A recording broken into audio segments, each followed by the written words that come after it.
हाय, it's Abdul रहीम रऊफ। तो आप देख रहे हैं मेरा ये यूट्यूब चैनल। तो आज का जो हमारा टॉपिक है वो है प्रैक्टिस प्रॉब्लम 4.3। तो इस प्रॉब्लम में हमने क्या करना है, सबसे पहले हम वो देख लेते हैं। इस प्रॉब्लम में हमने करना है using superposition theorem find V naught, यानी कि इस प्रॉब्लम में हमने वी नोट को फाइंड करना है जो कि 2 ओहम के वोल्टेज हैं, और हमने क्या करना है, सुपरपोजिशन थ्योरम को अप्लाई करना है। तो सुपरपोजिशन थ्योरम क्या होता है? सुपरपोजिशन थ्योरम होता है कि जिसमें हम एक वक्त में एक इंडिपेंडेंट सोर्स के जरिए सर्किट को सॉल्व करते हैं, फिर दूसरे इंडिपेंडेंट सोर्स के जरिए सर्किट को सॉल्व करते हैं, या सर्किट में जितने भी इंडिपेंडेंट सोर्स लगे होते हैं एक एक करके सभी इंडिपेंडेंट सोर्स से सर्किट को सॉल्व करते हैं। लास्ट में सभी के इफेक्ट से जो वैल्यूज आई होती हैं उनको हम ऐड कर देते हैं, तो हमारे पास एक्चुअल वैल्यू या एक्चुअल आंसर आ जाता है।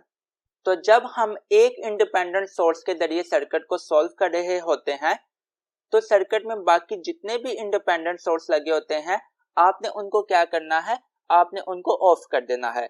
तो करंट सोर्स को ऑफ करने का क्या मतलब है कि आपने उसको ओपन सर्किट कर देना है, और वोल्टेज सोर्स को ऑफ करने का मतलब क्या है कि आपने उसको शॉर्ट सर्किट कर देना है। तो सबसे पहले हम ये 5 एम्पेयर वाले इंडिपेंडेंट सोर्स से इस सर्किट को सॉल्व करते हैं। तो इस 5 एम्पेयर के अलावा इस सर्किट में जितने भी इंडिपेंडेंट सोर्स हैं हमने उनको क्या कर देना है, ऑफ कर देना है। जैसे कि ये हमारे पास 12 वोल्ट का वोल्टेज सोर्स है, इसको हमने ऑफ करना है। वोल्टेज सोर्स को ऑफ करने का क्या मतलब है कि हमने उसको शॉर्ट सर्किट कर देना है। तो ये आप सर्किट में देख सकते हैं कि हमने वोल्टेज सोर्स को बाहर निकाल दिया और उस वायर को क्या कर दिया, शॉर्ट कर दिया। तो ये हमारे पास अब इस टाइप का सर्किट बन गया है, और हमने फाइंड क्या करना है, वी नोट को। तो 5 एम्पेयर के लिहाज से जो हमारे पास वी नोट निकलेंगे उसको हमने क्या नाम दे दिया, उसको हमने नाम दे दिया वी नोट डैश का।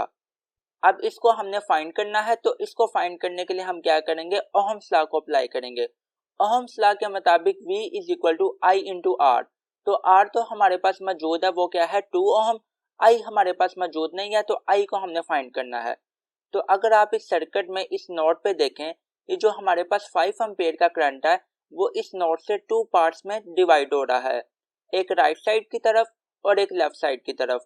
राइट साइड की तरफ जो करंट जा रहा है उसको हमने नाम दे दिया I2 का, और लेफ्ट साइड की तरफ जो करंट जा रहा है उसको हमने नाम दे दिया I1 का।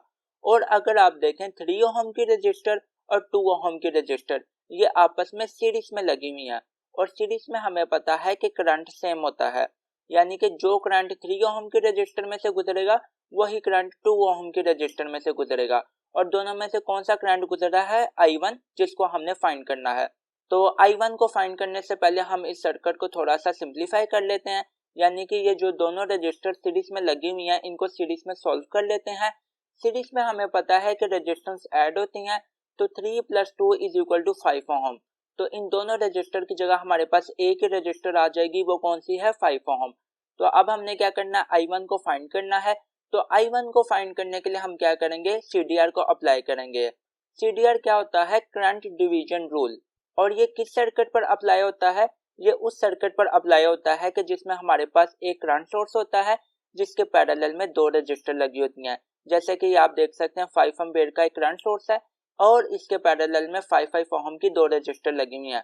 तो I1 को फाइंड करना है। I1 is equal to total current.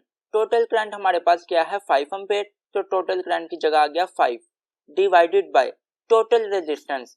Circuit में जितनी भी रेजिस्टेंस लगी हो उनको आपने क्या कर देना है, ऐड कर देना है। तो कितनी रेजिस्टेंस लगी हुई है, 2 रेजिस्टेंस लगी हुई है 5 ओहम की, तो इन दोनों को हमने क्या कर दिया, ऐड कर दिया। मल्टीप्लाई बाय जिस रजिस्टर में से गुजरने वाले करंट को आपने फाइंड करना है ना, उससे ऑपोजिट में जो रजिस्टर लगी होगी उससे आपने मल्टीप्लाई कर देना है। तो इस वक्त हम 5 ओहम की रजिस्टर में से गुजरने वाले करंट I1 को फाइंड कर रहे हैं। तो इसके ऑपोजिट में कौन सी रजिस्टर लगी हुई है, इसके ऑपोजिट में भी 5 ओहम की रजिस्टर लगी हुई है, तो इससे हमने क्या कर देना है, मल्टीप्लाई कर देना है। तो 5 × 5 ये हमारे पास हो गया 25, डिवाइडेड बाय 5 + 5 ये हो गया 10। तो 25 divided by 10 is equal to 2.5 ampere.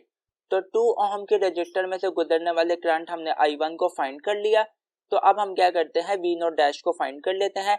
V naught dash is equal to I into are.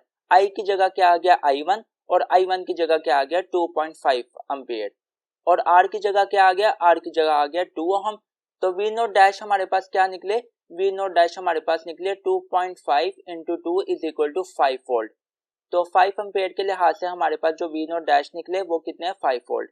अब हम क्या करते हैं, दूसरे इंडिपेंडेंट सोर्स के जरिए सर्किट को सॉल्व करते हैं, और वो दूसरा इंडिपेंडेंट सोर्स कौन सा है, 12 वोल्ट का वोल्टेज सोर्स। तो नेक्स्ट पेज पर हम चलते हैं। तो नेक्स्ट पेज पर हम आ गए हैं, ये आप सर्किट देखते हैं वैसे का वैसे ही आ गया। अब हमने क्या करना है, इस इंडिपेंडेंट सोर्स वाले वोल्टेज सोर्स से इस सर्किट को सॉल्व करना है। तो इसके अलावा इस सर्किट में जितने भी इंडिपेंडेंट सोर्स हैं हमने क्या करना है, उनको ऑफ कर देना है। जैसे कि ये एक करंट सोर्स है, तो करंट सोर्स को ऑफ करने का क्या मतलब है, करंट सोर्स को ऑफ करने का मतलब यह है कि आपने उसको ओपन सर्किट कर देना है। तो ये आप देख सकते हैं कि इस सर्किट में हमने करंट सोर्स को ओपन सर्किट कर दिया है, यानी कि सर्किट से बिल्कुल ही निकाल दिया है। तो ये अब हमारे पास इस टाइप का सर्किट बन गया है जिसको हमने सॉल्व करना है।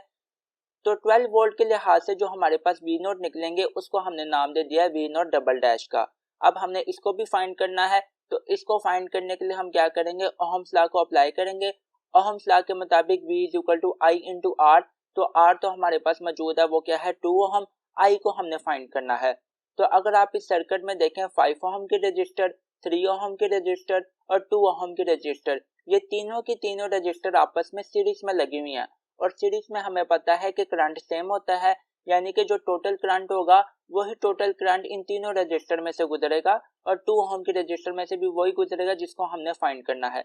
तो अब हमने क्या करना है, टोटल करंट को फाइंड करना है। तो टोटल करंट को फाइंड करने के लिए भी हम क्या करेंगे, ओहम्स लॉ को अप्लाई करेंगे। ओहम्स लॉ के मुताबिक I is equal to V over R। तो I की जगह क्या आ गया IT, और V की जगह क्या आ गया VT, और R की जगह क्या आ गया RT। VT तो हमारे पास मौजूद है, वो क्या है 12 वोल्ट। RT हमारे पास मौजूद नहीं है, तो RT को हम फाइंड कर लेते हैं। RT से क्या मुराद है, टोटल रेजिस्टेंस। इस सर्किट में हमारे पास 3 रेजिस्टेंस हैं, और तीनों की तीनों सीरीज में लगी हुई हैं, और सीरीज में हमें पता है कि रेजिस्टेंस ऐड होती हैं। तो R टोटल हमारे पास क्या निकला, 5 + 3 + 2 इज इक्वल टू 10 ओहम। तो इन तीनों रजिस्टर की जगह हमारे पास टोटल एक रेजिस्टेंस या इक्विवेलेंट रेजिस्टेंस कौन सी आ गई, 10 ओहम की। और टोटल वोल्टेज हमारे पास क्या है, 12 वोल्ट। तो IT यहाँ से हमारे पास क्या आया, IT is equal to VT over RT। VT की जगह आ गया 12 वोल्ट और RT की जगह आ गया 10 ओहम। तो हमारे पास ये IT निकला 1.2 एम्पेयर। तो यहाँ से अब हम क्या करते हैं, वी नोट डबल डैश को फाइंड कर लेते हैं। V naught double dash is equal to I into R. I की जगह हमारे पास आ गया IT, और IT की जगह हमारे पास आ गया 1.2, और R की जगह हमारे पास आ गया 2 ओहम। तो ये R की जगह हमने 2 लिख दिया। 1.2 इंटू 2 ये हमारे पास निकले 2.4 वोल्ट। तो वी नोट डबल डैश भी हमारे पास आ गए 2.4 वोल्ट। तो जैसा कि मैंने आपको बताया था कि लास्ट में हमने क्या करना है कि सभी के इफेक्ट से जो वैल्यूज आई होंगी उनको हमने ऐड कर देना है, तो हमारे पास एक्चुअल आंसर आ जाएगा। तो एक्चुअल वैल्यू कह लो या एक्चुअल आंसर आप कह लो या वी नोट कह लो। V naught is equal to V naught dash plus V naught double dash, यानी कि हमने क्या किया कि सभी के इफेक्ट से जो वैल्यूज आई हुई थी उनको हमने ऐड कर दिया। वी नोट डैश की जगह आ गया 5 वोल्ट और वी नोट डबल डैश की जगह आ गया 2.4 वोल्ट। तो 5 + 2.4 इज इक्वल टू, यह हमारे पास आंसर आया वी नोट का 7.4 वोल्ट। ये हमारे पास वी नोट की एक्चुअल वैल्यू है और यही हमारा आंसर है। तो मुझे उम्मीद है ये वीडियो आपको काफ़ी अच्छी लगी होगी। अगर आपको ये वीडियो पसंद आई तो प्लीज़ इस वीडियो को लाइक कर दें, चैनल को सब्सक्राइब कर दें और बेल के आइकन को प्रेस कर दें। तो मिलते हैं नेक्स्ट वीडियो में, तब तक के लिए अपना ख्याल रखिएगा। Thank you so much. अल्लाह हाफिज़।